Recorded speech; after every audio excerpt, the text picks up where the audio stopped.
All right, welcome back. So dude, it is Tuesday night, and this week since Sunday has been crazy.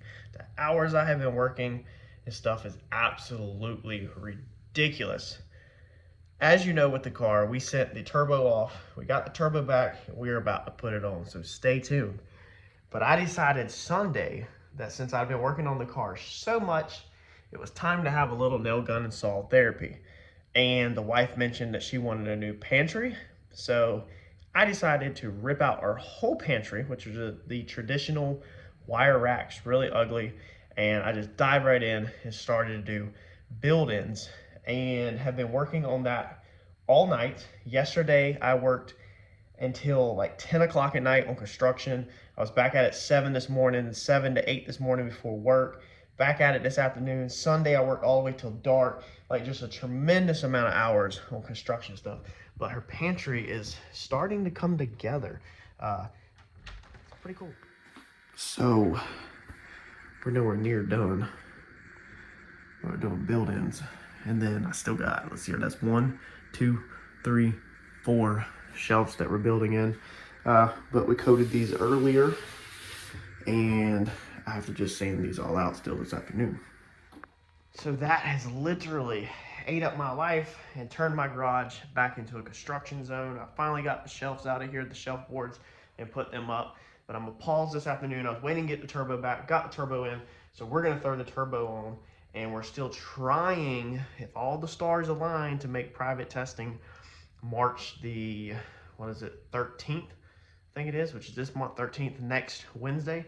And I'm waiting for an email back from Kevin right now, waiting for her email to set up the time to go get this thing dynoed. We are also waiting for our upper shock mount. So I wanted to have this car together and possibly hit the dyno Wednesday, but it looks like it's not gonna happen. I'm waiting for Brandon to cut the upper shock mounts that we're building, that we're changing up, and the car can't be a roller again until I get the new mounts cut. So I don't have them tonight, but we're gonna get the turbo on tonight, hopefully, and then try to get that last wire fixed on the interior tonight, and maybe the seats put in and all of that stuff done, hopefully. It was probably honestly the worst time possible to decide to do a home improvement project and remodel the pantry, but I decided, hey, I don't have enough stress on myself. Why not add some more? You can always use the most stress possible. That way it packs you down really tight under pressure.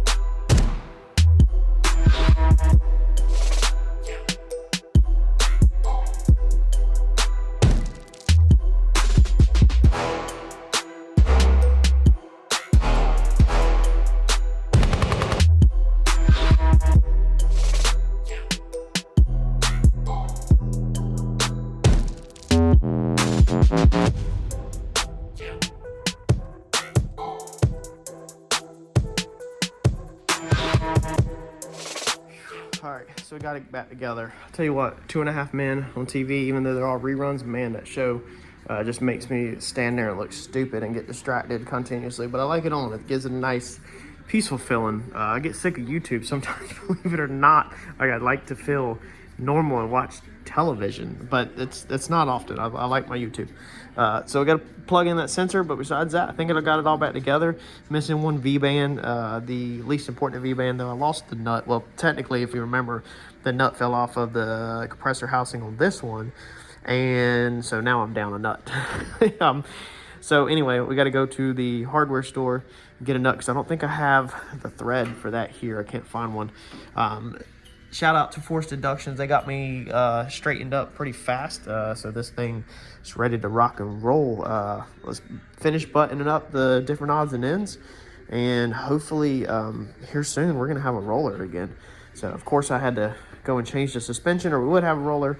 But y'all, I just did not want to deal with the having to use spring compressors to get in. And I now have it basically where I worked all this past weekend, and now I can have it where you know, these things come right in and out. With the suspension at full droop, I can take the bolts in and out and I don't have to use a spring compressor. Still have to use a spring compressor to get the actual spring on the coilover, but we can take the coilover in and out of the car without it. Just waiting for Brandon to get them things cut so that we can get them put back on. Before we lower it down, we need to crack the oil pan drain and drain off any water that's in there to get that out while the car's up in preparation to go get this thing dynoed. So let me keep getting at it, buttoning up some stuff.